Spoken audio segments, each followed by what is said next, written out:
ölüm hökmü olsun, olmasın tarix boyu mübahisəli məsələdir. Hüquqşünaslar da arasında, ictimaiyyətin də arasında, cəmiyyətdə də bu həmişə fikir ayrılıqları mövcuddur. Ölüm cəzasını nə üçün tətbiq edirik?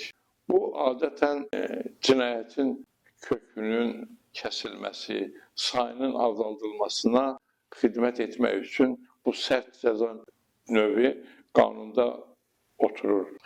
Amma təcrübə göstərir ki, ölüm cəzası olan ölkələrdə heç də bu öz gözlənilən nəticəsini vermir. Məsəl üçün, elə İranın özündə, qonşu ölkədə, orada edam cəzası var narkomanlara qarşı, ölümlərə qarşı.